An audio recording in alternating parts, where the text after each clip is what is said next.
Hello friends, आप सभी का स्वागत है आपके अपने यूट्यूब चैनल स्टडी आलय पर।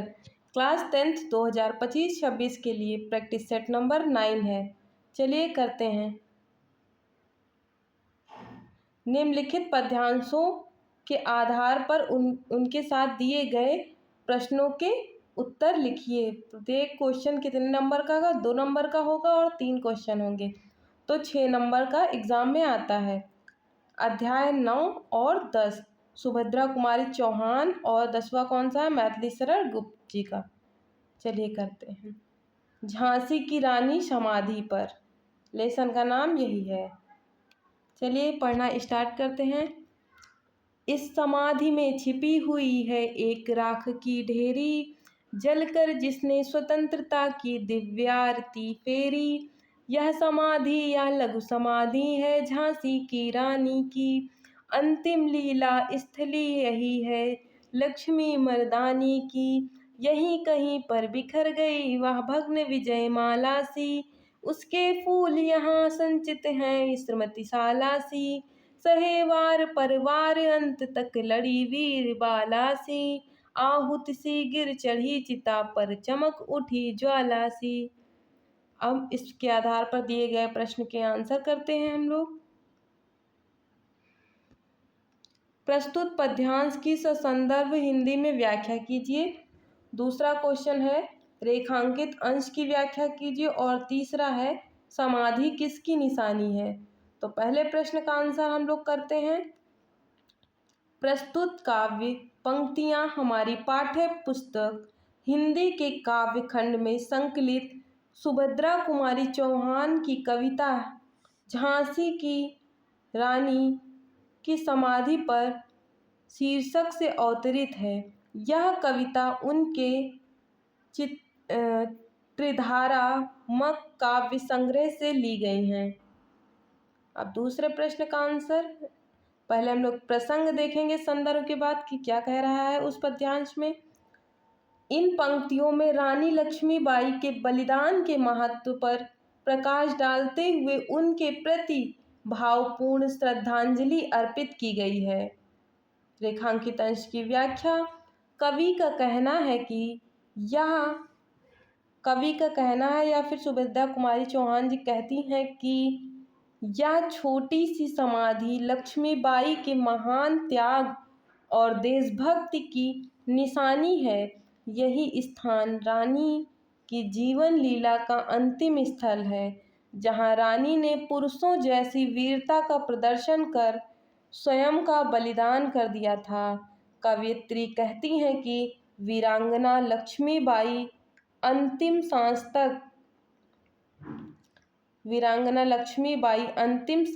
तक शत्रुओं की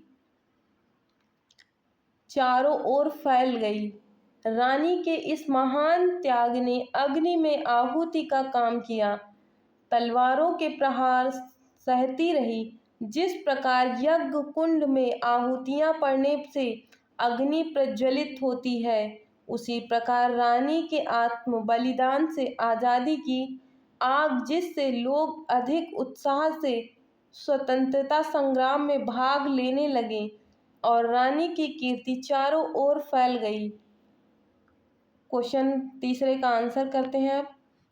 समाधि किसका प्रतीक थी? तो समाधि झांसी की रानी लक्ष्मीबाई के महान त्याग और देशभक्ति की निशानी है। यह स्थल रानी की जीवन लीला का अंतिम स्थल है, जहां रानी ने पुरुषों जैसी वीरता दिखाकर स्वयं का बलिदान कर दिया था। दूसरा पद्यांश देखते हैं। इससे भी सुंदर समाधियां हम जग में हैं पाते, उनकी गाथा पर निशीथ में क्षुद्र जंतु ही गाते। पर कवियों की अमर गिरा में इसकी अमिट कहानी, स्नेह और श्रद्धा से गाती है वीरों की बानी।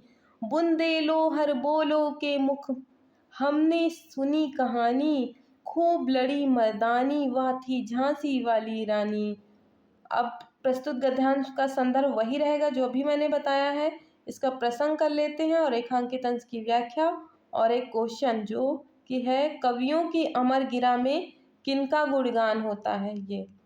तो प्रसंग क्या है, प्रसंग है इन पंक्तियों में कवित्री ने रानी लक्ष्मीबाई की समाधि को अन्य समाधियों से अधिक महत्वपूर्ण माना है। रेखांकित अंश की व्याख्या, कवित्री कहती हैं कि संसार में रानी लक्ष्मीबाई की समाधि से भी सुंदर अनेक समाधियां बनी हुई हैं, परंतु उनका महत्व इस समाधि से कम ही है। उन समाधियों पर रात्रि में गीदड़, झिंगुर, छिपकली आदि क्षुद्र जंतु गाते रहते हैं, अर्थात वे समाधियां अत्यंत उपेक्षित हैं जिन पर तुच्छ जंतु निवास करते हैं। बड़े प्रेम और श्रद्धा के साथ गाती हैं, अतः यह समाधि अन्य समाधियों की अपेक्षा अधिक महत्वपूर्ण और पूज्य है। बुंदेलों और हरबोलों के मुंह से हमने यह गाथा सुनी है कि झांसी की रानी लक्ष्मीबाई पुरुष की भांति बहुत वीरता से लड़ी हैं। यह अमर समाधि उसी झांसी की रानी की है, यही उस वीरांगना की अंतिम कार्य स्थली है। अब एक क्वेश्चन का आंसर करते हैं जो कि था कवियों की अमर गिरा वाणी में रानी लक्ष्मीबाई की समाधि की कभी समाप्त न होने वाली कहानियों का गुणगान होता है, क्योंकि रानी की समाधि के प्रति उनमें श्रद्धा भाव पर अन्य समाधियां ऐसी नहीं हैं। अब भारत माता का मंदिर, दूसरा गद्यांश करते हैं हम लोग। पद्यांश, भारत माता का मंदिर।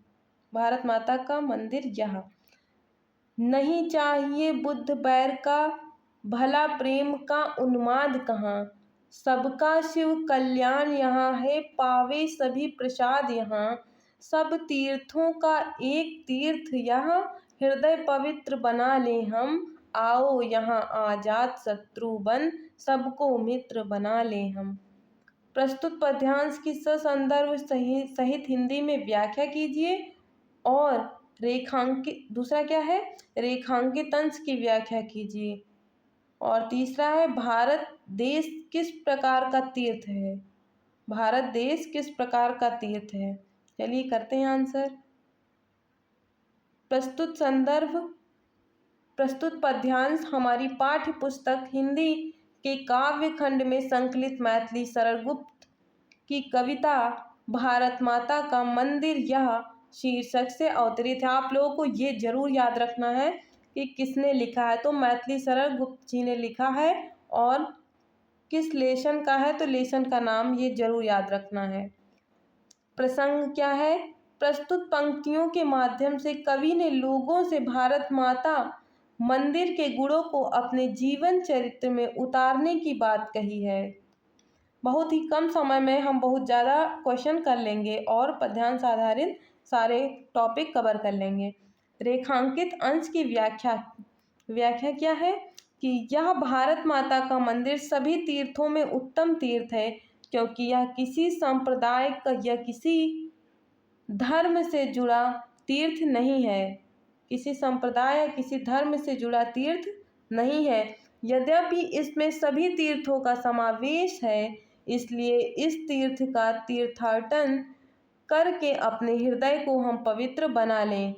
ऐसा पवित्र व उत्तम स्थान है जहाँ पर कोई किसी का शत्रु नहीं है, इसलिए यहाँ बस कर हम सबको अपना मित्र बना लें। भारत देश सभी तीर्थों में, क्वेश्चन का आंसर है, देखिएगा तीसरे क्वेश्चन का आंसर है ये, भारत देश सभी तीर्थों में उत्तम तीर्थ क्यों है पूछा गया था। तो उत्तम तीर्थ है क्योंकि यह किसी एक संप्रदाय या किसी एक धर्म से जुड़ा तीर्थ नहीं है, यद्यपि इसमें सभी तीर्थों का समावेश है, इसीलिए उत्तम है। अब हम करेंगे दूसरा पद्यांश। बैठो माता के आंगन में नाता भाई बहन का, समझे उसकी प्रसव वेदना वही लाल है माई का, एक साथ मिल बांट लो अपना हर्ष विषाद यहाँ है, सबका शिव कल्याण यहाँ है, पावे सभी प्रसाद यहाँ।